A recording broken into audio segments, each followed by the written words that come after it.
La Coupe du Monde 2026 approche à grands pas. C'est pourquoi, dans cette vidéo, on va passer en revue toutes les nations qualifiées zone par zone.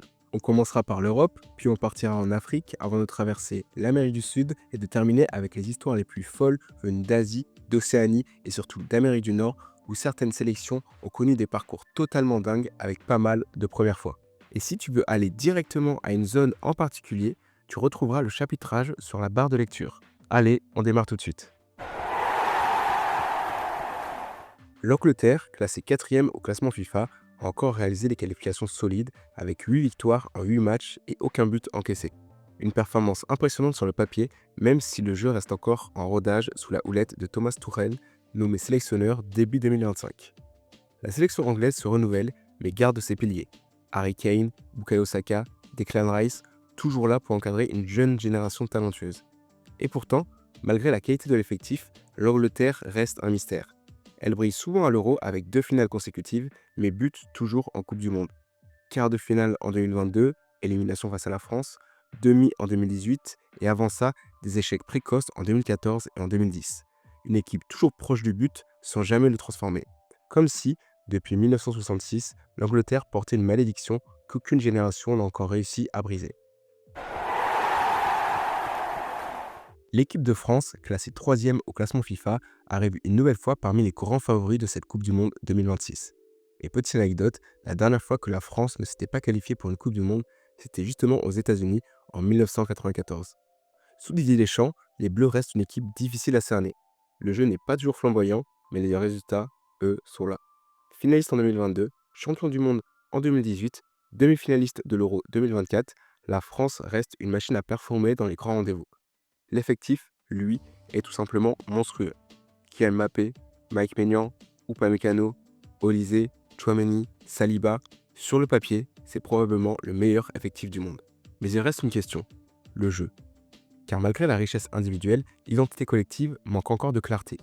Cette Coupe du Monde marquera aussi la fin du cycle des champs et probablement l'arrivée de Zinedine Zidane à la tête des Bleus. Quoi qu'il en soit, la France sera redoutable.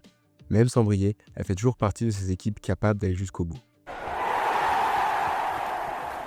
Pour beaucoup d'observateurs, c'est le grandissime favori. Et difficile de leur donner tort. La Roja, actuellement première au classement FIFA, tenante du titre à l'Euro, a survolé ses qualifications avec 5 victoires et un match nul, ne laissant aucun doute sur sa supériorité.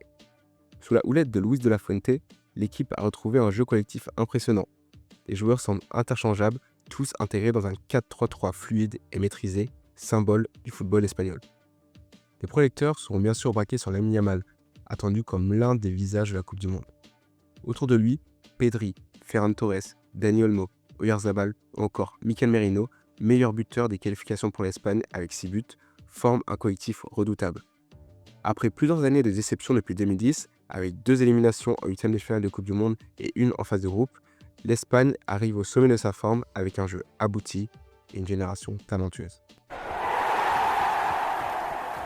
Le Portugal, c'est sans doute l'une des nations les plus impressionnantes sur le papier. 6e au classement FIFA, les Portugais arrivent avec une génération dorée. Entre Rafael Leao, Vitinha, Bernardo Silva, Bruno Fernandes, João Neves et Ruben Dias, l'effectif est tout simplement monstrueux. Et contrairement aux précédentes décennies, cette équipe semble enfin avoir trouvé la mentalité de la gagne, avec 2 Ligues des Nations remportées en 2019 et 2025. Mais tout n'est pas parfait. La sélection de Roberto Martinez a montré quelques failles, avec une défaite notamment face à l'Irlande et un match nul contre la Hongrie en qualification. Et une question plane, Cristiano Ronaldo sera-t-il du voyage? Son carton rouge face à l'Irlande pourrait le priver des premiers matchs, et son statut de titulaire n'est plus une évidence. Reste que le Portugal fait partie des grandes puissances à éviter. La Belgique, c'est un mystère permanent. 8e au classement FIFA, mais jamais au rendez-vous quand ça compte vraiment. Les Diables Rouges se sont qualifiés sans perdre, mais avec 3 matchs nuls en 8 matchs, dans un groupe abordable avec le Pays de Galles, la Macédoine du Nord ou encore le Kazakhstan. Fini la génération dorée, place à une équipe en transition.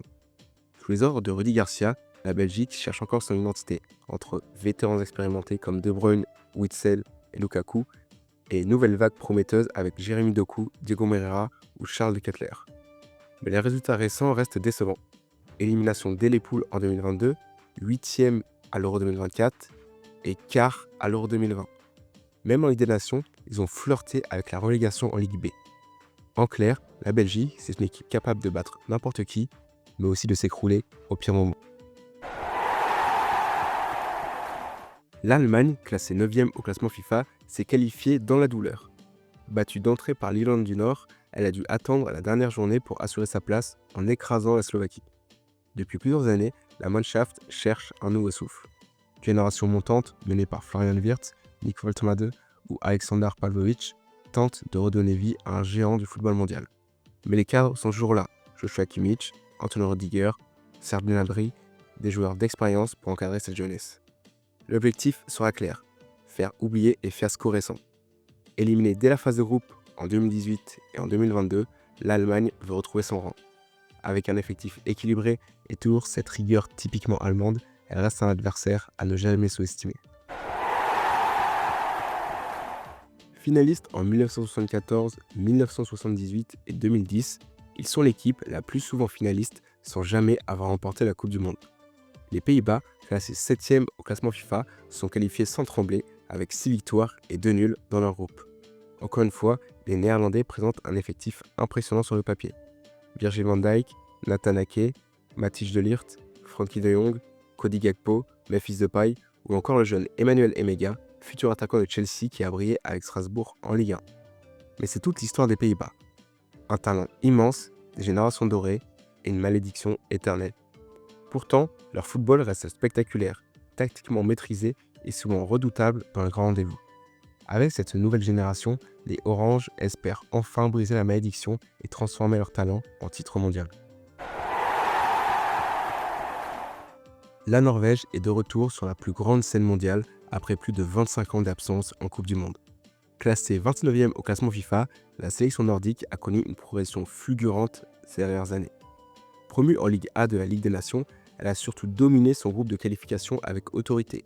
Meilleure attaque d'Europe avec 37 buts, un record dans ses éliminatoires.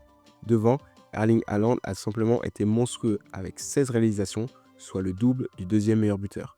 Et derrière lui, Martin Odegaard a régné sur le jeu, terminant meilleur passeur malgré 3 matchs manqués. La dernière Coupe du Monde de la Norvège, c'était en 1998. La dernière grande compétition, l'Euro en 2000. Autant dire que cette génération a réveillé tout un pays. La Suisse, c'est l'exemple parfait d'une équipe discrète, mais redoutablement régulière. Pour la 6e Coupe du Monde consécutive, la Nati sera bien présente en 2026. Et quand elle se qualifie, c'est jamais pour rien. Sur ses 5 dernières participations, 4 sont terminées en 8e de finale. Et aux Euros 2020 et 2024, les Suisses ont même atteint les quarts, confirmant leur constance dans les grandes compétitions. Dans les qualifications, ils ont fait le boulot. 4 victoires et 2 nuls dans un groupe solide avec la Slovénie, la Suède et le Kosovo. Aujourd'hui 17e au classement FIFA, la Suisse reste fidèle à son image. Une équipe difficile à manœuvrer, toujours disciplinée et capable de faire déjouer n'importe qui. Avec des cadres comme Granit Xhaka et Xherdan Shaqiri, les Suisses sont une nouvelle fois l'adversaire que personne n'a vraiment envie d'affronter. L'Autriche, classée 24e au classement FIFA, fait son grand retour à la Coupe du Monde pour la première fois depuis 1998. La qualification n'a pas été simple, notamment en dernier match tendu face à la Bosnie, mais les Autrichiens seront bien présents. Ce qui distingue cette sélection, c'est son ADN Red Bull. Sur les 11 titulaires du dernier match, 6 joueurs ont été formés ou sont passés par Salzbourg ou Leipzig. Résultat, un jeu basé sur le pressing, la vitesse et l'intensité dans la pure tradition Red Bull. Le capitaine, David Alaba, souvent blessé ces dernières années, espère être apte pour ce qui devrait être sa dernière Coupe du Monde à 34 ans. Autour de lui, une génération solide et homogène, avec des joueurs disciplinés et endurants, prêtes à bousculer les grandes nations.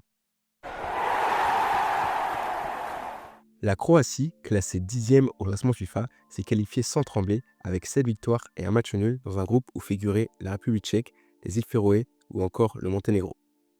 Une fois encore, c'est une équipe qui semble transcendée par les grandes compétitions. Finaliste en 2018, demi-finaliste en 2022, la Croatie a prouvé qu'elle savait se sublimer quand la pression monte. Menée par ses vétérans Luka Modric et Ivan Perisic, probablement là pour leur dernière Coupe du Monde, elle s'appuie sur une nouvelle génération solide, avec Josko Gvardiol en défense et Dominik Livakovic dans les buts. Devant, Kramaric reste une arme redoutable, avec 6 buts en 8 matchs pendant les qualifications. La Croatie n'est peut-être pas la plus spectaculaire, mais elle incarne l'efficacité, la rigueur et l'expérience. Et quand vient la Coupe du Monde, elle devient, comme toujours, une équipe que personne ne veut affronter. C'est l'une des belles histoires en Europe. L'Écosse fait son grand retour sur la scène mondiale pour la première fois depuis 1998. Une qualification historique arrachée au bout du suspense face au Danemark dans un match complètement fou remporté dans le temps additionnel. Classés 36e au classement FIFA, les Écossais n'ont jamais dépassé le premier tour d'une Coupe du Monde ou d'un Euro. Mais cette fois, c'est une équipe portée par une génération qui a faim, déterminée à marquer l'histoire. Avec son capitaine Andy Robertson et un Scott McTominay au sommet de sa carrière, élu meilleur joueur de Serie A et 18e au Ballon d'Or, l'Écosse arrive avec le cœur, la rage et l'envie de prouver qu'elle n'est plus une simple figurante sur la scène internationale. On passe à l'Afrique en commençant par la nation la plus impressionnante, le Maroc.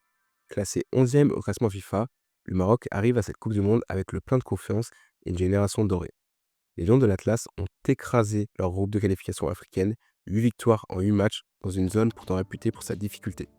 Emmené par Achraf Hakimi, Bonou, Mazraoui ou encore Brahim Diaz, la sélection de Walid Regragui s'appuie sur un mélange parfait entre expérience et jeunesse. Des talents émergents comme Hamza Yaman de Lille ou Elias Benseguir confirment l'incroyable vivier marocain, considéré comme l'un des meilleurs du continent. Mais le plus impressionnant, c'est que cette domination ne s'arrête pas au football masculin. En futsal, en football féminin ou chez les jeunes, le Maroc est devenu le pays le plus dominant d'Afrique. Et contrairement à d'autres nations du continent, qui s'appuient surtout sur leur diaspora européenne, le Maroc tire sa force d'un travail de formation locale remarquable dans ses propres clubs et académies. Après leur demi-finale historique en 2022, où ils avaient éliminé l'Espagne et le Portugal, les Lions de l'Atlas sont aujourd'hui perçus comme un outsider redouté, capable de battre n'importe qui et de porter haut le football africain. L'Algérie, classée 35e au classement FIFA, fait son grand retour en Coupe du Monde après plus de 12 ans d'absence depuis son super parcours de 2014 où elle avait tenu tête à l'Allemagne jusqu'en prolongation. Les Fennecs ont démarré leur qualification en trombe avant de se relâcher un peu sur la fin, mais l'essentiel est là, la qualification. Le jeu proposé ne rassure pas toujours les supporters, mais l'équipe reste solide, expérimentée et capable de coups d'éclat. Une transition générationnelle est en cours. Les cadres comme Riyad Mahrez, Aïssa Mandi ou Bagdad Bounedjah encadrent désormais une nouvelle vague de talent, emportée par Mohamed Amoura, l'attaquant de Wolfsburg, meilleur buteur des éliminatoires et véritable révélation de cette campagne. Le Sénégal, classé 19e au classement FIFA, arrive avec l'un des effectifs les plus impressionnants du continent africain. Des joueurs qui évoluent ou ont évolué dans les plus grands championnats européens comme Edouard Mendy, Kalidou Koulibaly, Pape Matar Sarr, Ismaïla Sarr, Nicolas Jackson ou encore Sadio Mané, véritable légende du pays. Les Lions de la Teranga sont qualifiés dans un groupe relevé face à la République démocratique du Congo, confirmant leur statut de pilier du football africain.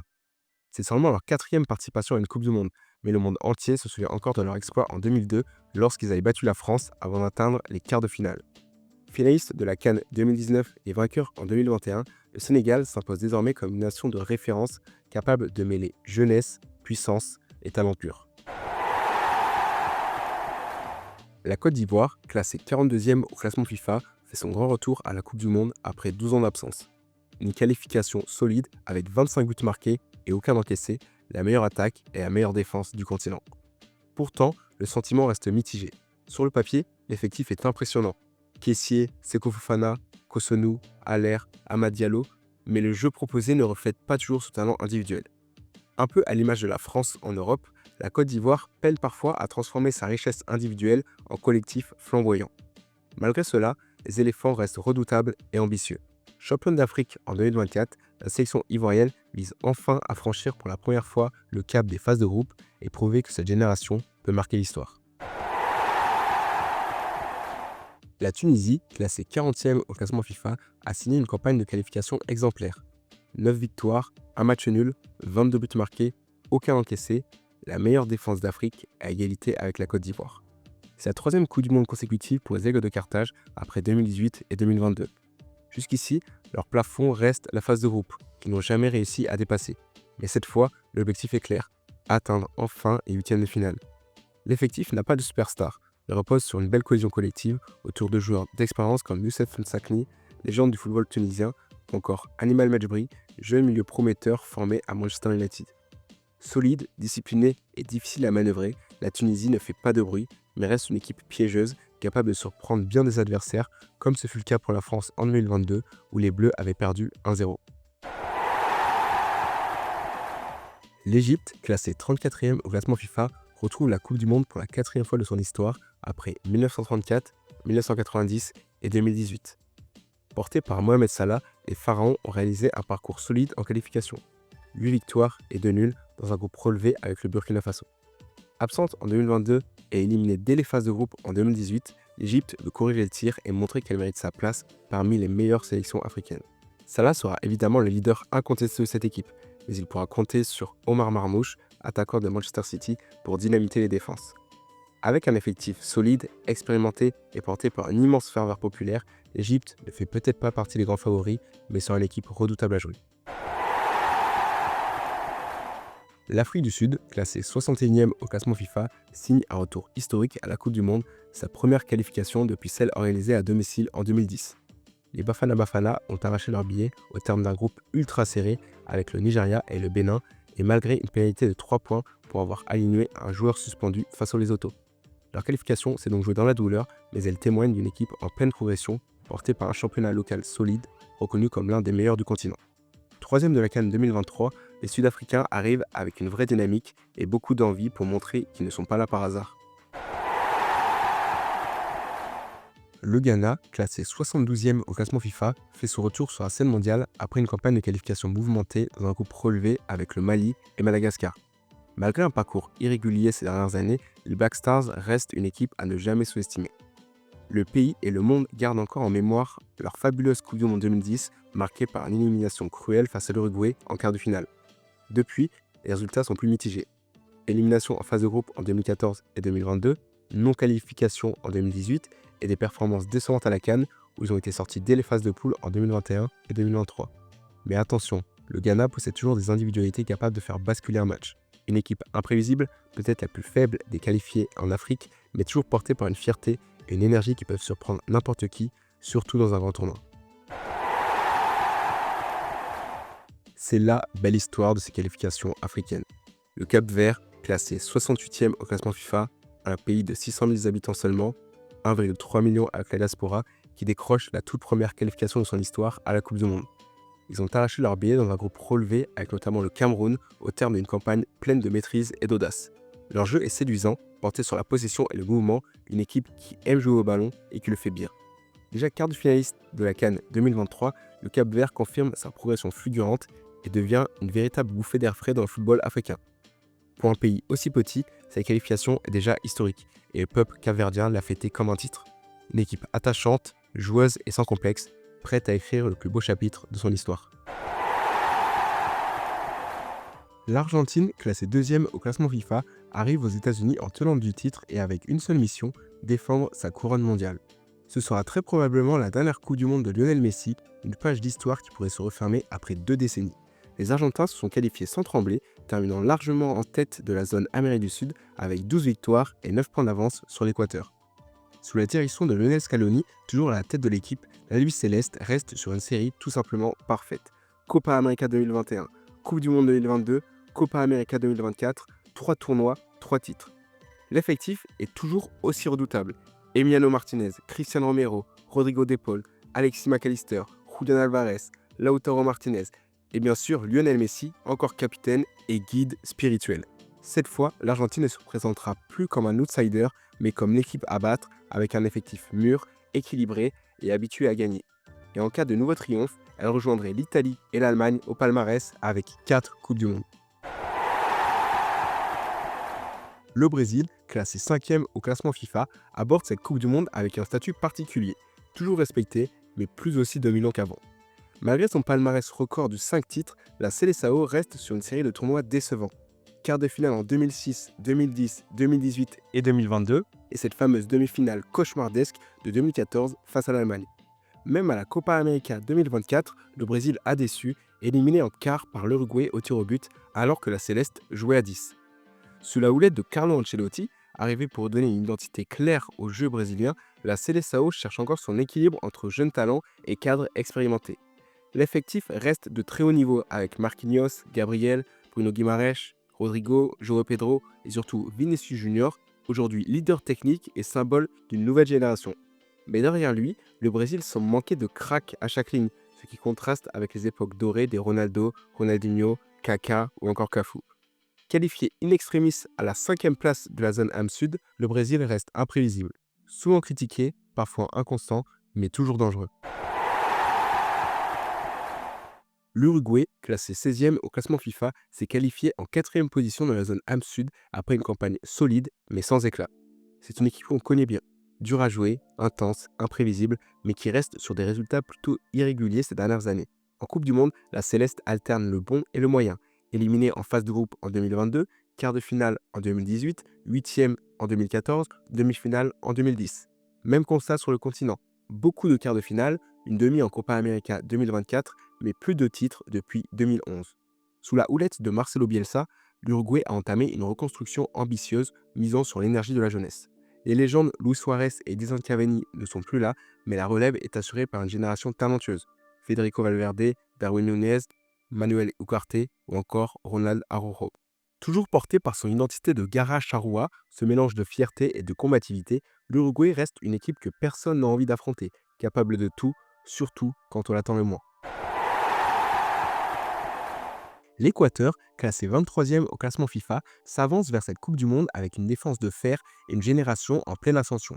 Deuxième de la zone AM Sud, juste derrière l'Argentine, les Équatoriens n'ont encaissé que 5 buts en 18 matchs, soit la meilleure défense du continent, loin devant des géants comme le Brésil ou l'Uruguay.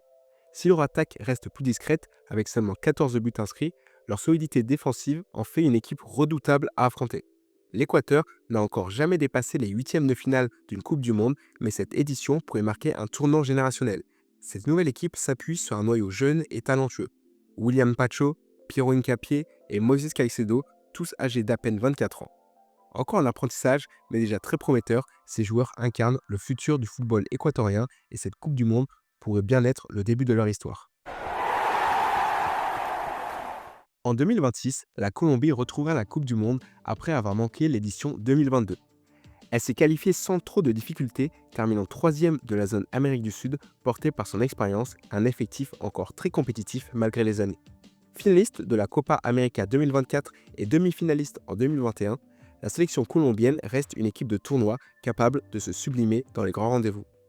Mais elle arrive cette fois à un moment charnière entre fin de cycle et transition générationnelle. Des cadres comme David Ospina, Yerry Mina, Davinson Sanchez ou encore James Rodriguez, étincelant à la dernière Copa América, devraient vivre leur dernière grande compétition. Devant, le dynamisme et la créativité de Luis Diaz seront essentiels pour maintenir la Colombie parmi les nations les plus redoutées du continent. Une équipe toujours solide, imprévisible et fière qui, même en fin de cycle, reste capable de faire tomber n'importe qui sur un bon jour. Le Paraguay, classé 39e au classement FIFA, s'est qualifié in extremis en décrochant la 6e et dernière place directe de la zone AM Sud. C'est une nation qui retrouve enfin la Coupe du Monde après 16 ans d'absence, puisque sa dernière participation remonte à 2010 où elle avait atteint les quarts de finale. Depuis, le Paraguay a traversé une longue période de déclin, marquée par plusieurs échecs en qualification et des parcours mitigés en Copa América, demi-finale en 2015, mais élimination précoce en 2016, 2021 et 2024. Cette fois, la sélection se présente avec une équipe en transition qui tente de bâtir un nouveau cycle autour de jeunes talents. Le plus prometteur, Julio Enciso, joyau paraguayen qui joue à Strasbourg. Autre figure marquante, Miguel Almiron, passé par Newcastle, qui reste un cadre d'expérience pour encadrer cette jeune génération. Sur le papier, le Paraguay n'a pas le talent des grandes nations sud-américaines, mais il viendra avec son cœur, son intensité et son réalisme défensif dans l'espoir de retrouver un second souffle sur la scène mondiale. Place maintenant à l'Asie et au Japon, classé 18e au classement FIFA et qui a une nouvelle fois dominé sa zone. Malgré une défaite face à l'Australie, les Samouraïs bleus ont inscrit 30 buts en 10 matchs, un bilan impressionnant. Leur force, c'est la régularité. Depuis 1998, ils n'ont jamais manqué une Coupe du Monde. Leur plafond reste le même, jamais mieux qu'un huitième de finale. Porté par une génération brillante avec Takumi Minamino de Monaco, Daizen Maeda qui joue au Celtic ou Wataru Endo, le milieu de Liverpool, le Japon combine discipline, technique et intensité. Pourtant, il manque toujours ce petit quelque chose pour franchir un cap. Même en Coupe d'Asie, la dernière victoire remonte à 2011. Alors, la question se pose, le Japon peut-il enfin briser sa limite en 2026 ? L'Iran, classé 20e au classement FIFA, est sans doute l'une des équipes les plus régulières d'Asie. Elle participera à sa 4e Coupe du Monde consécutive, une preuve de sa constance au plus haut niveau. Pourtant, malgré cette régularité, l'Iran n'a jamais franchi la phase de groupe, un plafond de verre qu'elle espère enfin briser cette fois. Avec des joueurs d'expérience comme Mehdi Taremi, passé par le FC Porto et Inter Milan, aujourd'hui à l'Olympiakos, la team Melli dispose d'un vrai savoir-faire offensif. Toujours solide, discipliné et difficile à manœuvrer, l'Iran reste une équipe redoutable, capable de tenir tête à n'importe quel adversaire sur un match. La Corée du Sud, classée 22e au classement FIFA, est une habituée des grandes compétitions. Elle participera à sa 11e Coupe du Monde consécutive, une régularité impressionnante depuis 1986. Toujours solide en qualification, la Corée n'a perdu aucun match sur son parcours cette année, confirmant son statut de valeur sûre du continent asiatique. Son plus grand exploit reste évidemment la demi-finale historique de 2002, disputée à domicile, mais elle a aussi atteint les huitièmes de finale en 2022, preuve qu'elle sait se sublimer sur la scène mondiale. Avec des stars comme Heung-min Son, Kim Min-jae ou encore Kang In-lee, cette équipe combine expérience et talent pur. Connue pour son intensité et sa discipline, la Corée du Sud est l'un des adversaires qu'aucune grande nation n'aime affronter. Et à chaque Coupe du Monde, elle trouve toujours le moyen de créer la surprise, comme en 2018 où elle avait battu l'Allemagne, tenante du titre. L'Australie, classée 26e au classement FIFA, continue d'affirmer sa place parmi les nations les plus régulières du football mondial. Ancienne membre de la Confédération d'Océanie, elle a rejoint la zone Asie en 2006 et depuis, elle s'est qualifiée pour chaque Coupe du Monde. Ce sera donc sa 5e participation consécutive, preuve d'une constance remarquable. Même sans grande star depuis la retraite de Tim Cahill, cette équipe reste redoutable collectivement. On l'a vu en 2022 quand elle avait éliminé le Danemark et la Tunisie dans un groupe relevé avec la France pour atteindre les huitièmes de finale. Solide, disciplinée et généreuse dans l'effort, l'Australie n'est jamais favorite, mais toujours dangereuse. Une équipe à ne pas sous-estimer, capable de faire déjouer n'importe qui sur un bon jour. Le Qatar, classé 51e au classement FIFA, continue de s'imposer comme une puissance montante du football asiatique. Double tenant du titre à la Coupe d'Asie, le pays s'est désormais qualifié sans être hôte, première historique après sa participation automatique en 2022. Sous la direction de Julen Lopetegui, ancien coach de l'Espagne, du Real Madrid et du FC Porto, la sélection affiche une vraie progression tactique. La quasi-totalité de ses joueurs évolue dans le championnat qatari, ce qui favorise une cohésion rare entre les internationaux.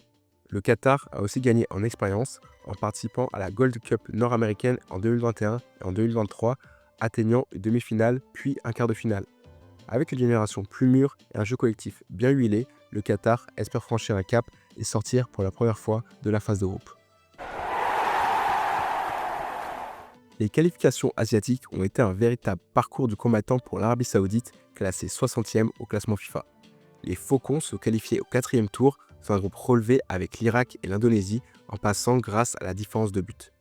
Un scénario chaotique à l'image de leur campagne. Roberto Mancini avait débuté les qualifications avant d'être remplacé par Hervé Renard, rappelé en urgence pour sauver la situation.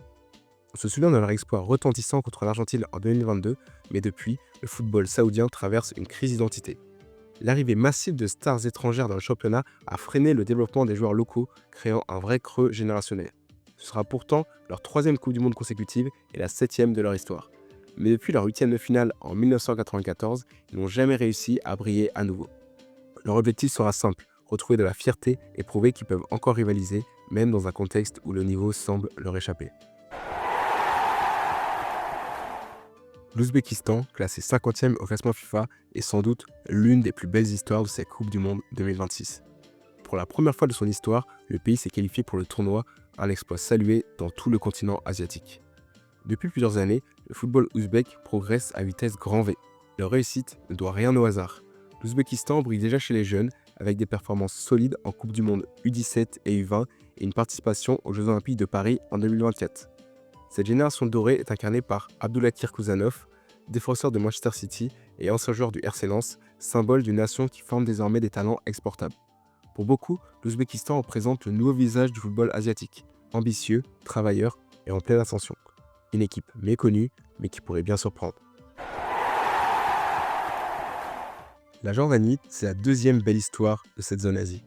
Classée 66e au classement FIFA, elle participera elle aussi à la première Coupe du Monde de son histoire. Une qualification historique pour une sélection en plein essor. Les Jordaniens ont impressionné en Coupe d'Asie 2023 où ils ont atteint la finale après avoir éliminé la Corée du Sud, l'un des favoris du tournoi. Une performance qui a confirmé les énormes progrès du football jordanien ces dernières années. Le symbole de cette réussite, c'est Moussa Altamari, attaquant du Stade Rennais, passé notamment par la Belgique et la Chypre. Rapide, explosif et technique, il est la grande star de cette sélection. Pour cette première participation, la Jordanie arrive sans pression, mais avec une réelle envie de surprendre. La Nouvelle-Zélande, classée 86e au classement FIFA, fait son retour sur la scène mondiale. Elle s'est qualifiée sans réelle difficulté, profitant d'une zone océanienne désormais plus accessible depuis que l'Australie a rejoint la Confédération asiatique. Désormais, la zone Océanie dispose également d'une place directe pour la Coupe du Monde, ce qui a permis aux Néo-Zélandais de décrocher leur billet sans passer par les barrages intercontinentaux comme par le passé. En finale, ils ont d'ailleurs battu la Nouvelle-Calédonie 3-0 sans trembler. Ce sera la troisième participation de leur histoire après 1982 et 2010. Une équipe modeste, composée majoritairement de joueurs évoluant dans des clubs secondaires en Europe ou aux États-Unis, mais portée par son capitaine et star Chris Wood, attaquant de Nottingham Forest, encore redoutable à 33 ans. Un collectif discipliné, appliqué et prêt à défendre crânement ses chances pour marquer à nouveau l'histoire du football néo-zélandais. L'Amérique du Nord, c'est sans doute la zone où les plus belles histoires sont écrites pendant ces qualifications. Des surprises, des retours inattendus, des parcours héroïques, et on commence tout de suite avec Haïti, l'un des plus beaux contes de cette Coupe du Monde. Haïti, classé 84e au classement FIFA, a terminé premier de son groupe devant le Costa Rica et le Honduras, deux nations pourtant habituées des grands rendez-vous. Un exploit immense pour une sélection qui ne s'était plus qualifiée depuis 1974, soit plus de 50 ans d'attente. L'équipe repose sur plusieurs visages bien connus du football français. Johnny Placide, gardien passé par la Ligue 1 et aujourd'hui à Bastia, Jean-Kévin Duverne, formé à Nantes et passé par Brest, Jean-Claire Bellegarde, milieu de Wolverhampton, véritable star de cette équipe, ou encore Josué Casimir, attaquant d'Auxerre. Mais au-delà du sport, cette qualification a une portée symbolique et sociale immense. Haïti ne peut même pas jouer à domicile, contrainte d'évoluer à Curaçao, et traverse une période de violence et de crise humanitaire extrême, notamment après le séisme de 2010 qui avait fait 200 000 morts sur l'île. Cette qualification, c'est bien plus qu'un exploit sportif. C'est un message d'unité, de résilience et de fierté nationale. Curaçao, c'est sans doute l'autre conte de fées de cette Coupe du Monde. Un minuscule état insulaire des Caraïbes, à peine 150 000 habitants, autant que la population d'une ville comme Grenoble, Nîmes ou Clermont-Ferrand. Curaçao est un État autonome rattaché au Royaume des Pays-Bas, un peu comme la Nouvelle-Calédonie pour la France. Ses habitants ont d'ailleurs la nationalité néerlandaise et le pays profite logiquement d'un fort lien footballistique avec les Pays-Bas. Sous la direction de Dick Advocaat, ancien sélectionneur néerlandais, Curaçao s'est qualifié pour la première Coupe du Monde de son histoire, un exploit monumental qui fait de lui le plus petit pays jamais qualifié pour le tournoi. Sur le terrain, l'équipe s'appuie sur plusieurs joueurs issus de la diaspora néerlandaise. Leandro Bacuna, ancien d'Aston Villa, Jürgen Locadia, passé par le PSV Eindhoven, et Tai Chong, formé à Manchester United et aujourd'hui à Sheffield United. Classé 82e au classement FIFA, Curaçao symbolise la fraîcheur et la surprise de cette édition 2026. Une petite île des Caraïbes portée par la fierté, la passion et un rêve devenu réalité. Le Panama, classé 30e au classement FIFA, est l'une des belles confirmations du football d'Amérique centrale. Un classement impressionnant, supérieur à des nations comme la Pologne, l'Algérie, la Serbie ou encore l'Écosse. Ce sera la deuxième Coupe du Monde de son histoire après celle de 2018, puisqu'il n'avait pas réussi à se qualifier en 2022. Mais depuis, la sélection panaméenne a beaucoup progressé, notamment grâce à son parcours jusqu'en finale de la Gold Cup 2023, où elle s'était inclinée face au Mexique. L'effectif est composé en grande majorité de joueurs évoluant en Amérique du Sud ou dans des clubs européens de second plan, avec une exception notable, Amir Murillo, le latéral droit de l'Olympique de Marseille, véritable pilier de cette équipe. Le Panama arrive avec ambition et envie, déterminé à confirmer sa montée en puissance et à vivre une aventure historique pour sa deuxième participation mondiale. Et maintenant, place aux trois pays hôtes de cette Coupe du Monde 2026, les États-Unis, le Canada et le Mexique. Trois nations, trois ambiances, trois visions du football. Classé 14e au classement FIFA, les États-Unis arrivent avec de grandes ambitions. Sous la direction de Mauricio Pochettino, bien connu en Europe pour ses passages à Tottenham, au PSG et à Chelsea, la Team USA veut prouver qu'elle a franchi un cap. L'équipe mélange joueurs locaux issus de la Major League Soccer et talents confirmés évoluant dans les plus grands championnats européens, comme Tanner Tessman, Weston McKennie, Christian Pulisic, Folarin Balogun ou encore Timothy Weah. Sur le papier, l'effectif est solide et équilibré. Mais sur le terrain, les résultats restent encore timides. Élimination en 8e en 2022, non qualifié en 2018 huitième de finale encore en 2010 et en 2014 et phase de groupe en 2006.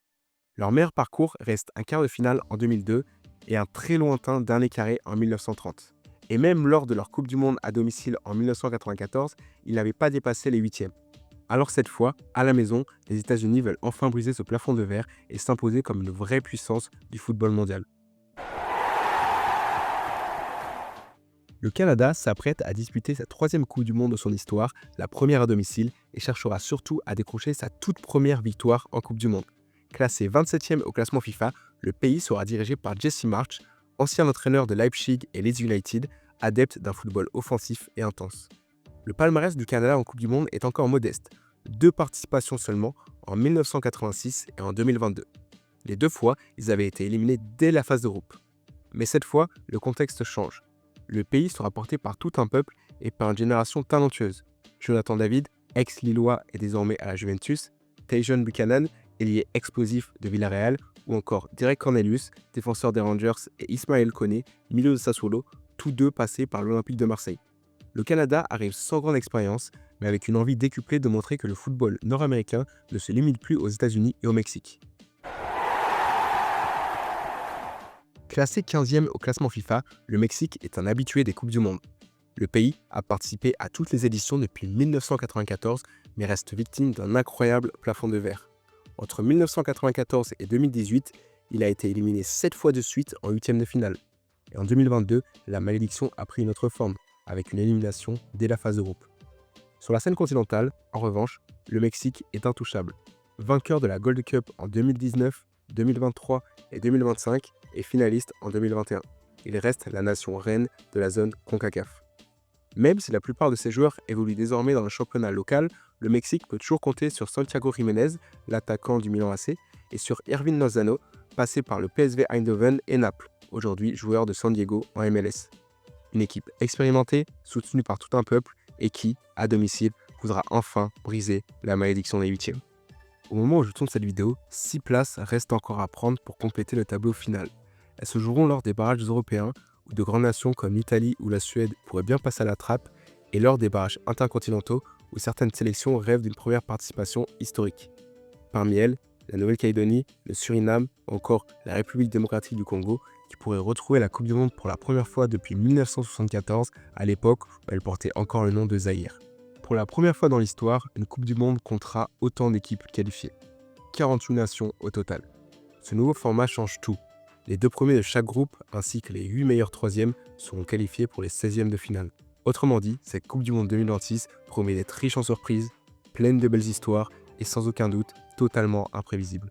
Et toi, dis-moi en commentaire, quelle est, selon toi, l'équipe à suivre lors de cette Coupe du Monde? Et n'oublie pas de t'abonner si tu veux être au courant des prochaines vidéos qui vont sortir. Je te dis à bientôt. Ciao!